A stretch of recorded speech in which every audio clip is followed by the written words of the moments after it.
Welcome to quiz Malayalam VK YouTube channel. ഉജ്ജയിനിയിലെ വിക്രമാദിത്യ രാജാവിൻ്റെ സദസ്സിലെ മഹാപണ്ഡിതനായിരുന്ന വരരുചിയുടെയും പറയസ്ത്രീയായ പഞ്ചമിയുടെയും മക്കളാണ് പന്തിരുകുലം എന്നറിയപ്പെടുന്നത്. അഗ്നിഹോത്രി. പന്തിരുകുലത്തിൽ മൂത്തയാളാണ് അഗ്നിഹോത്രി. പാലക്കാട് തൃത്താലയിലുള്ള വേമഞ്ചേരി മനയ്ക്കലെ ഒരന്തർജനം സ്വന്തം മകനായി അദ്ദേഹത്തെ എടുത്തു വളർത്തി. രചകൻ. വരരുചി ഭാരതപ്പുഴയോരത്തുപേക്ഷിച്ചു പോയ രണ്ടാമത്തെ പുത്രനെ മേലാളന്മാരുടെ വിഴുപ്പലക്കി വെളുപ്പിച്ചിരുന്ന പട്ടിണിക്കാരനായ ഒരലക്കുകാരൻ എടുത്തു വളർത്തി. പെരുന്തച്ചൻ. പന്തിരുകുലത്തിലെ മൂന്നാമനെ ആലുവ പുഴയുടെ തീരത്തുള്ള ഉളിയന്നൂരെ ഒരു മൂത്താശാരി എടുത്തു വളർത്തി പ്രശസ്തനായ തച്ചനാക്കി. വള്ളോൻ.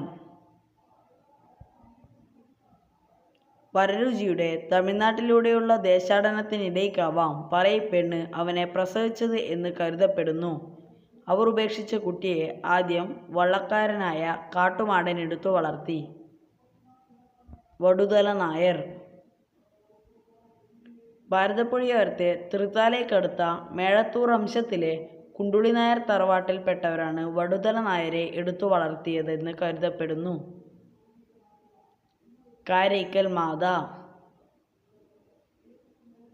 പന്തിരുകുലത്തിലെ ഒരേയൊരു സ്ത്രീയായ കാരയ്ക്കൽ മാതയുടെ വംശപരമ്പരയത്രേ കവളപ്പാറ സ്വരൂപം. ഉപ്പുകൊറ്റൻ. നിളയുടെ അഴിമുഖമായ പൊന്നാനിയായിരുന്നു പന്തിരുകുലത്തിലെ ഉപ്പുകൊറ്റൻ്റെ കർമ്മഭൂമി. പാലക്കാട് സുലഭമായ ഉപ്പുമായി പൊന്നാനിയിലെത്തുകയും അവിടെ നിന്നും പരുത്തി പാലക്കാട് എത്തിക്കുകയും ചെയ്തിരുന്നു. പാണനാർ.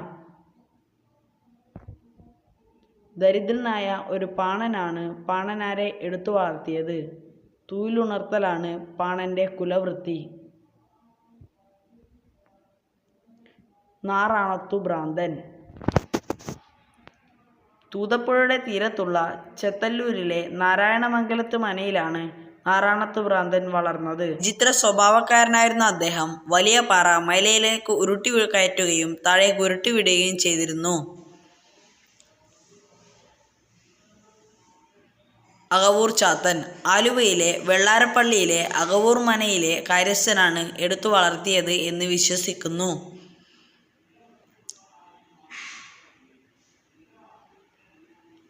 പാക്കനാർ. അഗ്നിഹോത്രിയുടെ തറവാടിനടുത്താണ് പാക്കനാർ വളർന്ന വീട്. വായില്ലാ കുന്നിലപ്പൻ.